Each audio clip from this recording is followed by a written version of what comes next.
My name is Nick Archibald, Top 40 on 5 Takeover. And you might remember... I'm starting again, sorry.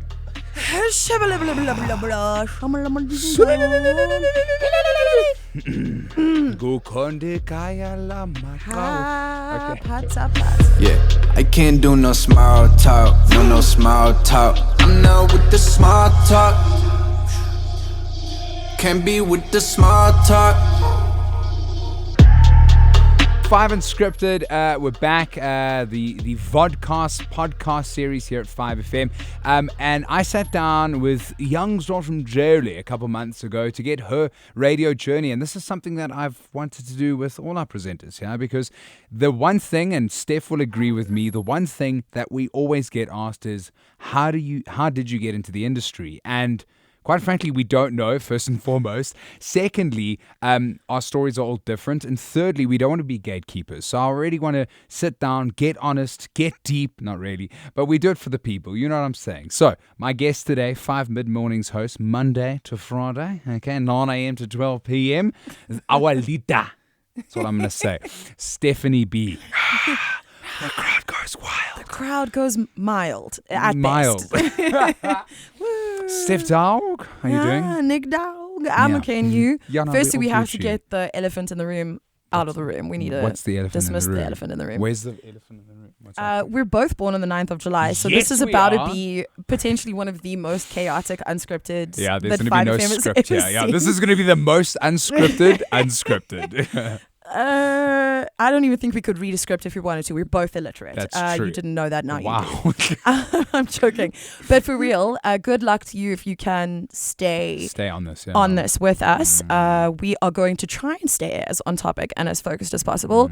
But no doubt, knowing the two of us, we will not be as successful, no doubt. It will get off topic. So we're doing stories. I want to hear about your journey, you know? So let's start here. Let's start with school, because like for me, when it came to radio, I didn't know it was an option. Two, I thought it was just like a thing that you did on the side, you know. Yeah. But two, certainly like for me, the dramatic arts and that sort of stuff at school sort of set and paved the way for me. At school, were you this crazy, quirky, loud at times kind of person, or?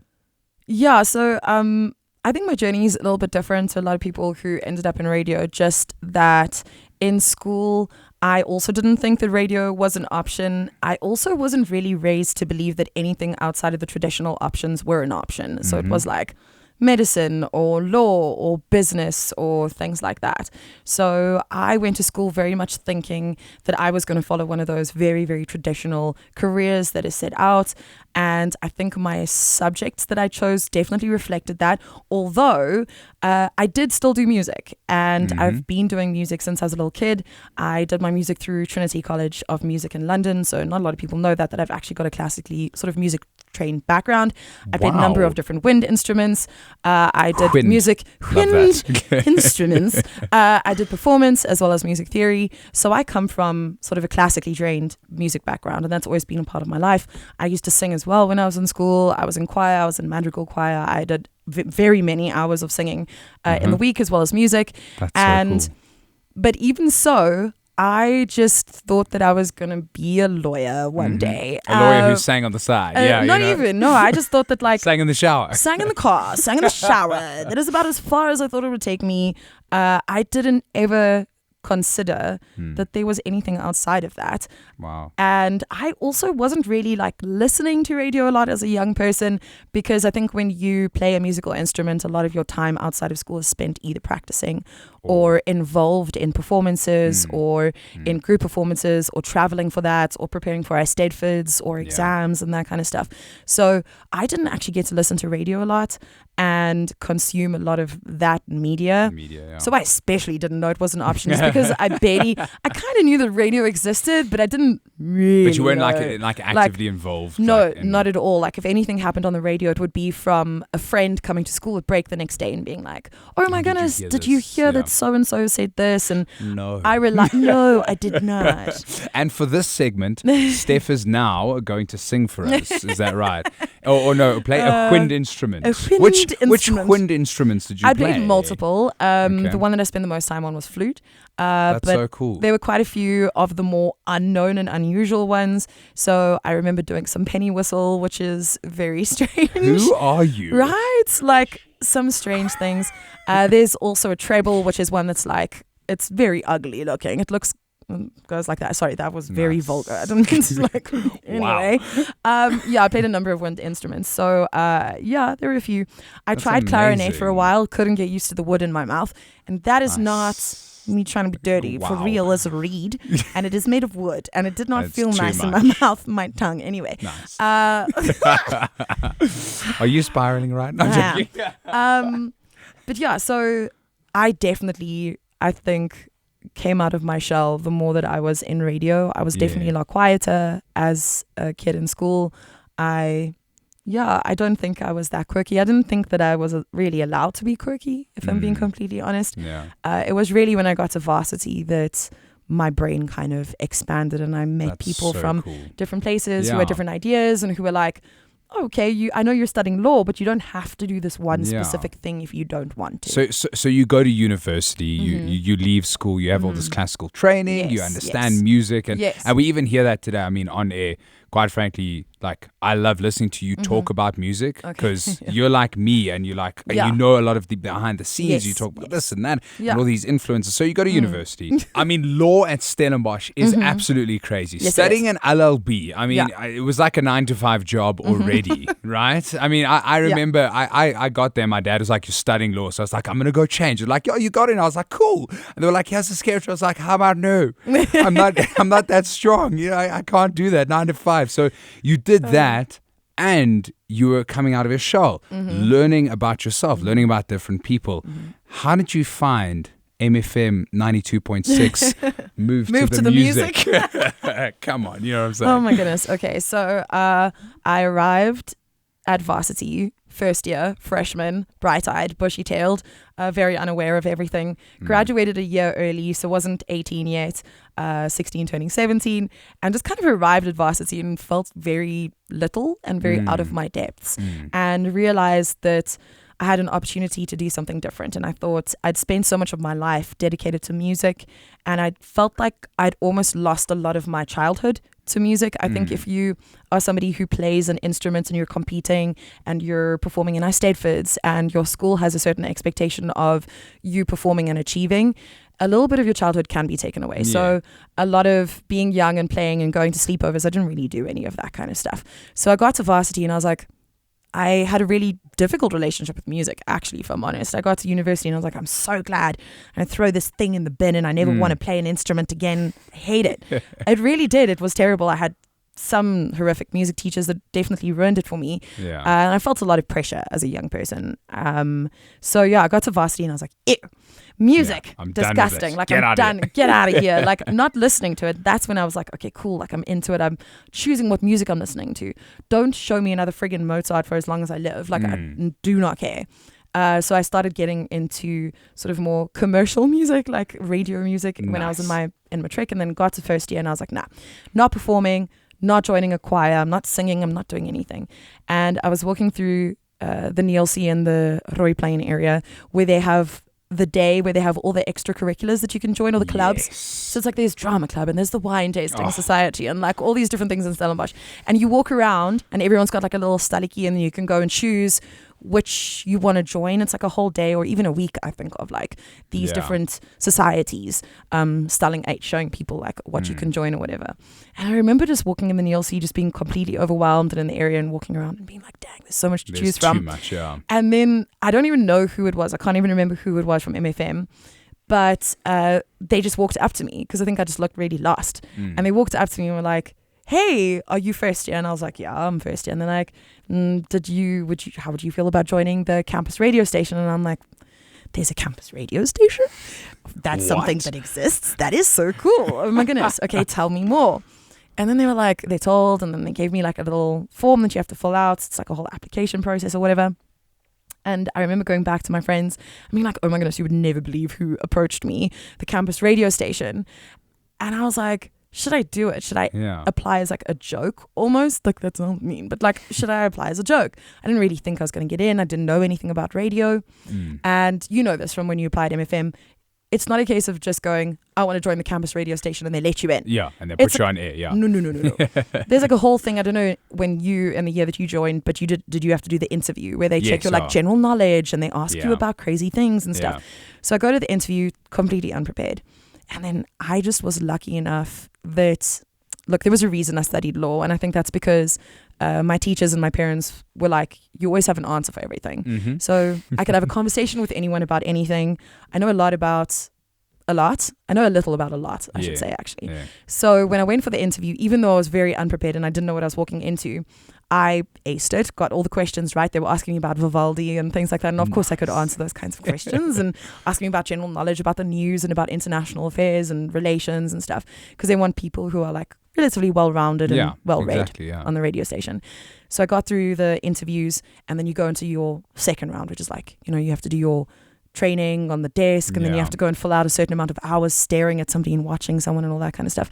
And I got through all of that and I just kind of, this is going to sound terrible, but I sort of accidentally just landed up in it. I started something, I said yes to something and just never said no from then on. And just loved it. And just kind of fell into it completely accidentally and just kind of went with the flow. So do you think your sort of your love of music, you know, throughout your childhood, you spoke about like there was a lot of things that ruined it for you, and that can happen because you spent many years working on it. Do you think that in spite of that you found a place where you could show your side of understanding music and your love? Is music really where it started for you from a radio perspective when you found the commercial sort of side of radio? Definitely. I think my background in music has definitely contributed to how long I've been able to stay in radio and also how I come across on air. Like you say, I speak a lot about music and stuff, but I really fell in love with radio, I would say, for the first time when I was at campus radio and realized this is a way that I could be involved in music without the pressure of like performing and being judged on my musical performance. You're being judged on like speaking, which is fine, but being judged on a musical performance and how I felt like that had taken my childhood away, I definitely didn't want to go back down that route. But this was a way to still have music in my life. Because if I'm being honest, I think music is probably the most consistent thing that's been in my life. It's the only thing that hasn't really changed. Everything else has changed around me, but music is the one thing that stayed the same. My mom played musical instruments growing up. So did her father. He was one of those people that could hear something and just sit down at a piano and play it. So I do come from quite a musical family where people are kind of naturally talented and kind of just pick up an instrument and just play. And this was nice because it was like I could still have music, but on my terms. I could still be involved in music in a way that I never knew was possible, firstly, and secondly, but it was on my terms. And no one was screaming at me because I like played an instrument wrong or like hitting a beat into me or something, you know, that kind of stuff. Yeah, that's amazing. So at MFM, so when I was at MFM, I started, I don't know, it was called Morning Glory. Oh, cute. Oh my goodness. They never changed the name. Yes. So it was also Morning Glory when I was there. So 4 a.m. to 6 a.m. Is that also where you started? And then what other shows did you do before moving on? No, you didn't start. Come on. No, I didn't. I don't know who I'm looking at, but get involved. I'm joking. I don't know. This is mean to say. I've never been on air at 4 a.m. On radio in my entire career. You never went through the struggles. Never. Of going straight from the jewel to Miss me with that. 4. Miss me with that. So nice. I, in my time, caused a little bit of controversy at MFM. I think that is something that's followed me throughout my radio career. I could spill some tea if I really wanted to. But when I joined MFM in my little group, because, you know, you get accepted in groups, like whatever, your little intake group.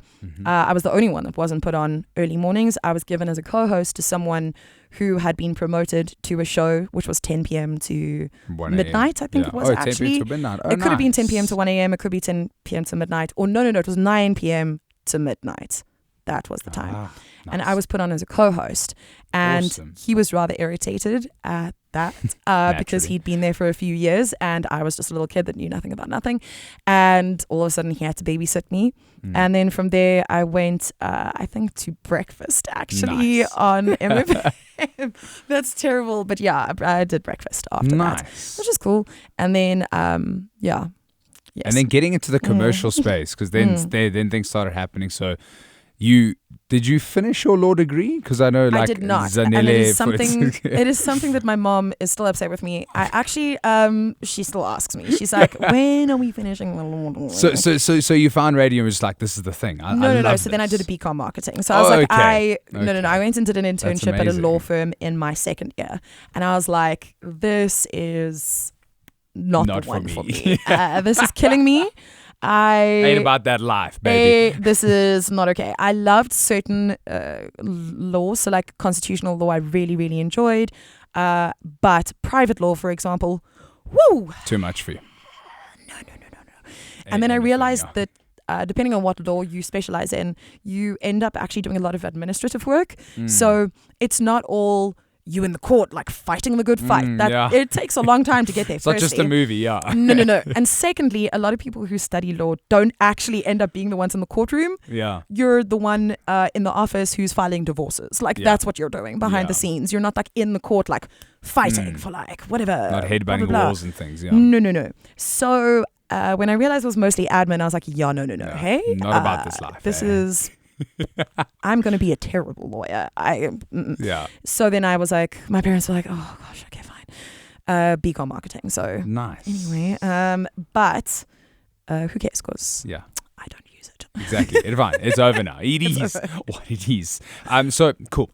BCom marketing in the bag. Worked at MFM, and then Good Hope starts. Good Hope starts. So Good Hope FM had this little feature on their weeknight show. I think it was 7 p.m. to 10 p.m. was a show at the time, and it was called the Campus Connection. And they wanted people from different campuses around the country and around the Western Cape mostly. So UCT, Stellenbosch, CPUT as well, which is just up the road, and UWC. All of us were coming in once a week. So it was like rotating between a few different universities and tertiary institutions. And we would come in for an hour and just speak about our campus and speak about young people's things. And like, It was really, really cool. And then the guy that I was sort of doing that with ended up having his contract cut short nice. In that October of that year, and then they gave the show to me. Wow. And then I was doing the Campus Connection with other people, which was insane to me. I was then now on air and interviewing and finding other people from MFM to talk to me, and people from UWC and people from CPUT and stuff like that. So then I did it from October to the April, which is when SABC does their contracts.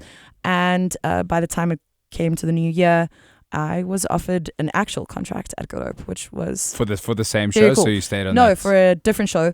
I struggle to remember the exact movements of which shows I've done, because I've done many. But no, I was just standing in. I was just like a stopful or a gapful or whatever. And I got weekend breakfast on Good Hope. I was doing the top 40 for a while. Ooh. And I love a top 40 for no reason at all. I was doing the top 40, and then I was also doing like a Friday night show, like a DJ mix show, like anyway, which was cool. And I was like DJing live on air and stuff, which was a lot of fun. And I'm glad that I got that foundation at Good Hope to do as many shows as I did, like a top 40, like a DJ mix show, like a weekend breakfast, which is a little bit more serious, and like all that kind of stuff. Had co-hosts, did stuff by myself, like did things with news presenters, sometimes had to read the news by myself, like all those kinds different of influences, which is amazing. It's sort of going to be, I want to obviously get to 5, but I wanted to ask, because you started, I don't know when you started DJing, but you're also a fully fledged DJ. Like, you on the decks. I'm on the decks. What do they say? You wiki, bro. Oh my gosh. So when did that start? Was that at MFM? Was it maybe before or after? Or? Yeah, so there was a guy at MFM who DJ'd, and he kind of took me under his wing. So I started DJing in the clubs in Stellenbosch. Yes, Tollies. Yes, come on. And then like Tollies pull through. I know it's not there anymore. Thank goodness. Catwalk, the classic New Bar, the Odd All of Mystics the- and Bohemia yeah. vibe as well. Like, name it. Probably DJ there back on the day Terrace as well. I know it's not there anymore. So yeah, I was DJing quite a lot. I needed to earn some money. Some moolah. So I was studying, DJing. And when I was DJing then, it wasn't like a 1 hour set. Yeah. You would arrive at 8 p.m. and leave when they let you out. When they let you out. Which was sometimes 3. Nice. And did you find DJing came quite, because your music background came like very naturally to you, matching I'm not a DJ, so I'm going to try something. Yeah. Give me 1 second. Matching BPM? Beat matching? Beat matching. John, you told me it was BPM. John, get it right. No one likes Get that yourself guy. together. Gosh, he's so irritating. Anyway, Anyway. amazing. So you're doing all these things on Good Hope FM. You're getting different sort of stand-ins. You're doing different sort of shows. You're having all these different And experiences. the DJing as well. The like actual Yeah. DJing also really helped me at Good Hope, because I got to get to know our listeners, because I think working on a regional radio station is very different to a national radio station. Very true. And you really do need to be a part of a community when you're on a regional radio station. So I was DJing at Galaxy when I was like 19 or 20 years old, which is Yeah. this like classic club in Cape Town. I think it's the oldest club in Cape Town. Actually, they've been going for like Yeah. well over 40 years. It's amazing. And we would have these wild parties there called like Kinky Afro and stuff. And they were legendary. And it was just amazing being in those places at such a young age and getting to see a community and be part of a community and really feel the music from the ground and like see it. Because when you're in a radio studio, it's like you and you're playing the music and you've got the WhatsApp line and SMSs and socials and people are like complimenting you and stuff, but it's different when you're in the club and when you're there and you're playing a song and you people like feel lose it. their mind and Yeah. you can feel it. And it's like, it gives you a feeling for the music in a way that like sometimes radio can like distance you from that. Yeah. So I think the DJing also gave me a different kind of an insight as well. That's so cool. I mean, I would have loved to wiki, Mm-hmm. but I am not a musical person. Oh, It is what it is. So Good Hope FM is flourishing, if you will. You know, you sort of you've seen all these influences, different experiences, and then the call comes to move to 5FM. Yes. What was that Oof. like? What was that Wow. moment for you? Okay, firstly, this is Let me firstly start off by saying I am a born and bred Cape Townian, and Johannesburg is where 5FM is based. Yes. So I never thought that 5FM was where I was going to end up. I never really set my sights on 5. I firstly didn't think I was big enough or good enough to be on 5, and also as a Cape Townian, I was very happy where I was. Like I had my boyfriend at the time and my friends and all my family are in Cape Town. I went to school in Cape Town. I went to university in Stellenbosch, just up the road basically. And I don't know, I was really satisfied. I was really comfortable. Comfortable is a good word. And I remember getting the call, firstly thinking it was a prank that someone at Good Hope was pulling on me to pretend to be the program manager of 5FM. And he introduced himself. He called me. He'd gotten my number from the program manager at Good Hope, obviously, because they're all SABC, all sister stations. And he introduced himself as the program manager of 5. And I was like, I laughed because I thought it was somebody. I Don't believe it, yeah. I worked at Good Hope when there were a lot of pranksters and a lot of prank calls. So anytime somebody called you with something a little bit unbelievable, you would just assume that somebody at Good Hope was pranking you. So I laughed, and it was Tim's uncle. Sorry, Uncle Zunk. I laughed in his face. I was like, yeah, I'm sure you are. Yeah. Kind of a thing. And he was like, well, no, I'm Tim's uncle, the program manager of 5. And I was like, okay, cool. What do you want? Like, why are you calling me? What has that got to do with me? I'm happy for you. Whose number do you need? Like, whatever. I was quite dismissive just because, I don't know, not in a mean way, just in like more of a shocked way. Like, okay, what do you want from me? Like nerves. And he's like, we'd really like to see you. We're going to be in Cape Town for the cycle tour. 5FM's going to be broadcasting. We'd like you to come through and meet us and come hang with us. Just have a chat.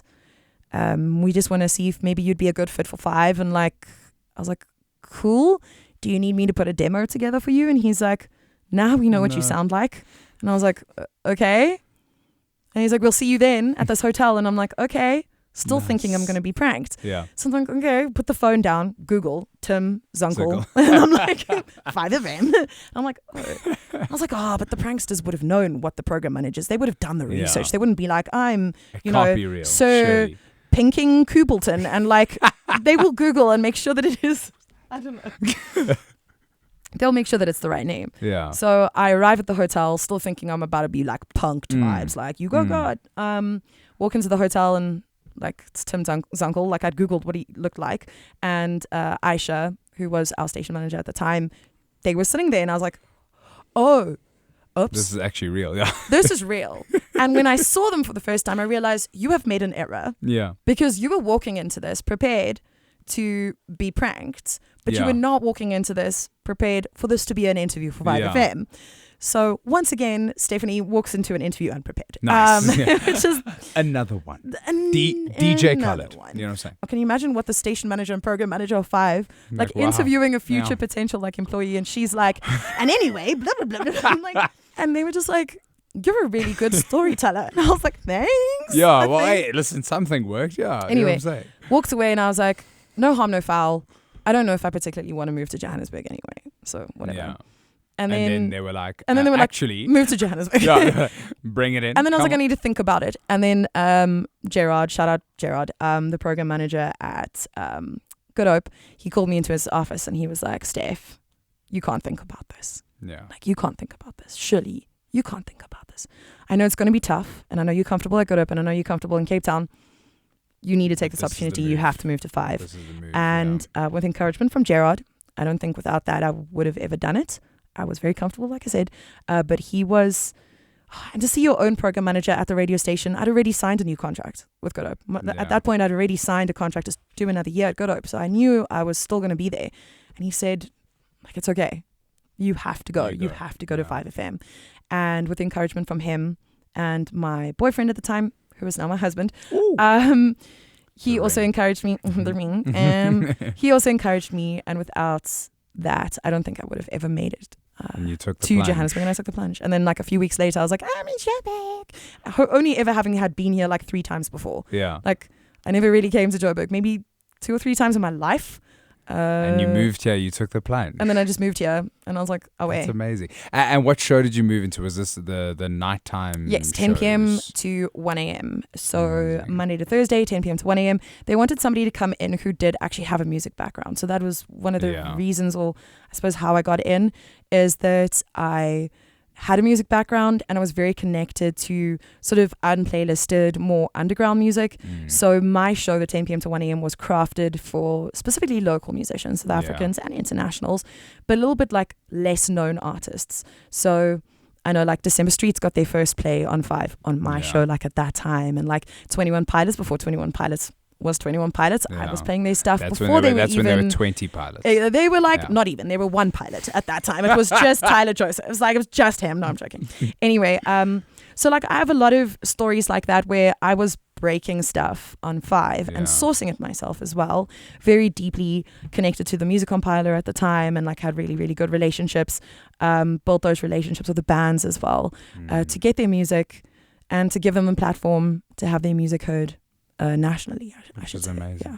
Amazing. And then the call to start waking up slightly earlier and arriving 13 coffees in minimum for 9 a.m. to 12 p.m. mid-mornings. How was that move for you? Did you find it challenging? Because like nighttime radio and daytime radio are two literally night and day, polar opposite things. Like literally night and day.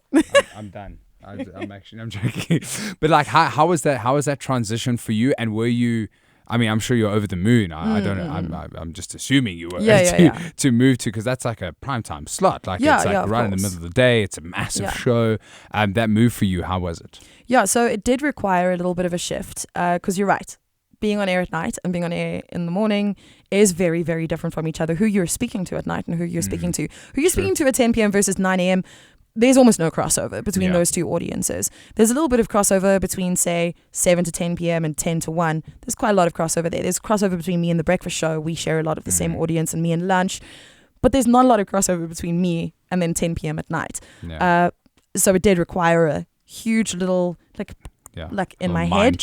Mind change, speaking to completely different people. I went from being the person that people were listening to while they were studying at night and like late at night up, and maybe a little bit like like after Thursday, like first Thursdays in Cape Town, and they're calling me and they're like, Stephanie! Like, no one's calling me on the first Thursday of the month at 9 a.m. going, well, sometimes actually I lie. I'll get phone people. you on the first I'm Thursday. lying. My listeners are quite crazy. 5 mid-mornings fam is like actually a little bit low-key crazy, so I think I do still get those messages, but they're sober when they're doing it, which is more concerning. Yeah. But yeah, it is a little bit different. It took a little bit of adjusting, and I think I just appreciate the relationship and the relationships that I'm able to build with people. And I also appreciate how I've been able to grow with my listeners. So when I was on air from 10 p.m. to 1 a.m., it was so fun. Recently, I did a competition where I was giving away some money. And the girl who won is a girl who used to listen to me on 10 p.m. to 1 a.m. when she was studying for her exams. Wow. And she messaged me and she said 1 year she was studying for her matric finals for the mathematics paper. And she messaged in, WhatsApped in, and was like, oh, I'm really stressed. I'm studying. Like, please, can you play me a song and just give me some words of encouragement? I went on air, apparently. She remembers. She was like, you said some cool stuff to me. You really like got me through. You kept me awake or whatever. And when I called her now to give the money to her, she was actually in her honors final presentation I just got chilled. for That's her amazing. degree, for her honors degree. Now, just like literally 2 weeks ago, she was in her honors final and she was whispering on the phone and she was like, I need to go. Just give me a second. My lecturer is staring at me. Because honors is actually quite small. It's not like a huge like lecture room or whatever. And she messaged me the next day and said, Steph, we've kind of come full circle together. Like, I grew up listening to you 10 p.m. to 1 a.m. and we were kind of growing up together because I was also still really young when I came to 5. And my radio journey happened really, really quickly. And because I went to varsity so young and I started at MFM so young, and I wasn't very long at MFM before I got to Good Hope. I wasn't at Good Hope for too long before I got to 5. Things moved kind of quickly. And so we grew up kind of together. So now she's listening to me at 9 a.m. and I'm giving her money away while she's, getting her honors. But when she was studying in matric, she was listening to me at 10 p.m., which is also really cool. So like, I like my progression because I feel like I've grown with my listeners, and we're like, the things that I'm talking about now suit 9 a.m. and suit the people that are listening. And I like it. I think it's good. It's also allowed me to be a little bit more vulnerable. I think being on air late at night, you feel like you can say anything really, because it's 10 p.m. to 1 a.m. At midnight, you wouldn't believe the things that came out of my mouth.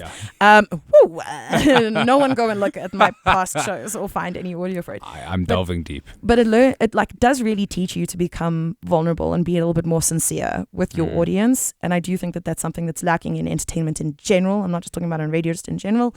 And I carried that through to my mornings, and I appreciate that. I appreciate that growth. And I'm glad it happened in that way, because I think if I'd gone straight to mornings, I wouldn't have been ready. Yeah, if that makes sense. Yeah. It's everything is a training ground for the next thing. Because of course. Like right now, where you are 9 a.m. to 12 p.m., you don't know what's out there. Like, I mean, for you, I'm good. Well, you're good for now until big things happen. And bigger things happen. Yeah.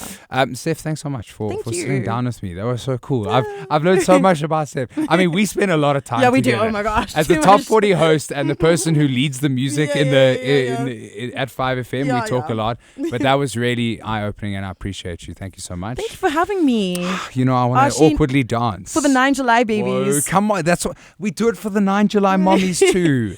Cancerians. Water signs. Away. Is that our sign now? Water signs. I don't know what you did. Water signs. Whoa. But I hope what you've taken away from this conversation is that, again, radio journeys are different and entertainment industries are different. I could probably sit down with musicians who would have completely different, maybe they were in radio. I know like Trevor Noah, for instance, was in radio for years on years and years. So I want you to know, whether you're sitting at home, sitting on the app in your car right now, is that there is no formula to this.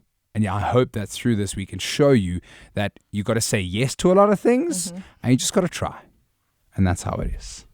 So shut up. I don't know how to end this. So John, how do we end it?